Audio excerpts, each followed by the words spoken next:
The Labour Party has been accused of embarrassing hypocrisy after former PM Tony Blair's scheme to send asylum seekers to Africa was exposed.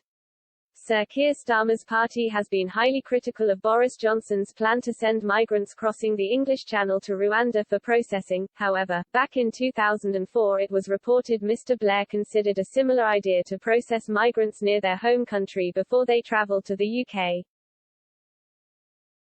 Mr. Johnson announced on Thursday that failed asylum seekers will be flown to Rwanda, where their applications will be processed. It is hoped the scheme will help to crack down on people smuggling and dangerous boat crossings across the Channel. According to Home Office figures, at least 4,617 people have made the crossing so far this year, although the Daily Mail reports the number could be as high as 5,500. Shadow Home Secretary Yvette Cooper has blasted the proposal as extortionate, unworkable and unethical on Twitter. However, an unearthed independent article from 2004 shows that ex-Labour PM Tony Blair had explored a similar plan for migrant processing in Africa.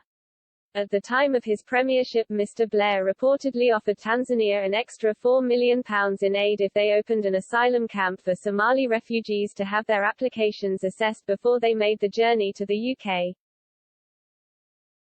Mr. Blair said the proposed scheme was sensible and perfectly amicable.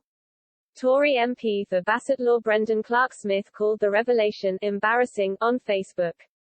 He wrote, "Well, this is embarrassing, as I remember the Shadow Home Secretary, who has been so critical of our Rwanda policy, was part of the Blair government back then, too. I'm assuming she objected at the time. Judge for yourself." The United Nations said this week that Mr. Johnson's plan to send asylum seekers to Rwanda was illegal, with the UN Refugee Agency describing it as an egregious breach of international law. UNHCR Assistant Secretary-General Gillian Triggs said the agency strongly condemns outsourcing the primary responsibility to consider the refugee status. When asked about Australia, which has a similar procedure of processing refugees offshore, Ms. Triggs continued, "My point is, just as the Australian policy is an egregious breach of international law and refugee law and human rights law, so too is this proposal by the United Kingdom government."